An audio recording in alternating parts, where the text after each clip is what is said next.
Motor വാഹന വകുപ്പിൽ assistant motor vehicle ഇൻസ്പെക്ടർമാരെ നിയമിക്കാനുള്ള പുതിയ റാങ്ക് ലിസ്റ്റ് PSC പ്രസിദ്ധീകരിച്ചതോടെ പുതിയ തസ്തികകൾ സൃഷ്ടിക്കാൻ നീക്കം. PSC ലിസ്റ്റിലുള്ള കൂടുതൽ ആളുകളെ നിയമിക്കാൻ വേണ്ടിയാണ് സംസ്ഥാനത്ത് സാമ്പത്തിക ഞെരുക്കത്തിനിടെ പുതിയ തസ്തികകൾ സൃഷ്ടിക്കാനുള്ള നിർദ്ദേശം സർക്കാരിലേക്ക് നൽകിയിരിക്കുന്നത്. മോട്ടോർ വാഹന വകുപ്പിലെ ചിലരാണ് ഇതിന്റെ പിന്നിലെന്നാണ് ആരോപണം. നികുതി ചോർച്ച തടയാൻ എന്ന പേരിൽ ടാക്സ് ഇന്റലിജൻസ് വിംഗ്, റോഡപകടങ്ങൾ കുറയ്ക്കാൻ എൻഫോഴ്സ്മെന്റിലേക്ക് പുതിയ നിയമനം, ഡ്രൈവിംഗ് ടെസ്റ്റ് നടത്താൻ RTO, സബ് RTO ഓഫീസുകളിലേക്ക് കൂടുതൽ ജീവനക്കാരുടെ നിയമനം, ഇങ്ങനെയാണ് നിർദ്ദേശങ്ങൾ പോയിരിക്കുന്നത്. Enforcement 722, tax intelligence 52, driving test 351 എന്നിങ്ങനെ 1125 പേരെ നിയമിക്കണമെന്നാണ് ആവശ്യം. 2018 പുതിയ റാങ്ക് ലിസ്റ്റ് വന്നപ്പോൾ റോഡപകടങ്ങൾ കുറയ്ക്കാൻ 292 പുതിയ തസ്തികകളും 14 ജില്ലയിലും എൻഫോഴ്സ്മെന്റ് RTO ഓഫീസുകളും തുടങ്ങിയിരുന്നു. അപകടങ്ങൾ കുറയ്ക്കുമെന്നും വർഷം 200 കോടി പിഴ ഇനത്തിൽ ലഭ്യമാക്കുമെന്നുമായിരുന്നു അവകാശവാദം. അപകടങ്ങൾ കുറഞ്ഞില്ലെന്ന് മാത്രമല്ല, 200 കോടിയുടെ സ്ഥാനത്ത് 50 കോടി പോലും ഖജനാവിലെത്തിയുമില്ല. 24 മണിക്കൂറും റോഡിൽ പരിശോധന നടത്തുന്ന ഇവരെ ഇപ്പോൾ റോഡിൽ കാണാനുമില്ല. കുറെ ആളുകൾ ഡ്രൈവിംഗ് ടെസ്റ്റ് നടത്തുന്നുണ്ട്. ബാക്കിയുള്ളവർ ഓഫീസിലിരുന്ന് ക്യാമറ കണ്ടെത്തുന്ന കുറ്റങ്ങൾക്ക് നോട്ടീസ് അയക്കുന്ന തിരക്കിലുമാണ്.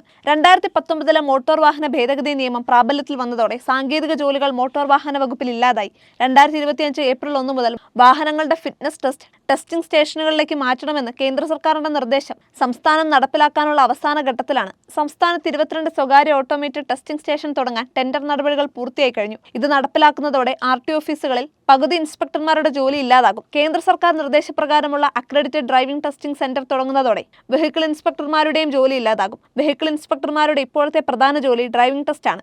ചെക്ക് പോസ്റ്റുകളുടെ എണ്ണം പകുതിയായി കുറച്ചതും പരിശോധന പകൽ മാത്രമായി കുറച്ചതും വഴി നിരവധി ഉദ്യോഗസ്ഥർക്കാണ് ജോലിയില്ലാതിരിക്കുന്നത്. ഇതിനിടയിലാണ് പുതിയ തസ്തികകൾ സൃഷ്ടിക്കാനുള്ള നീക്കം നടക്കുന്നത്.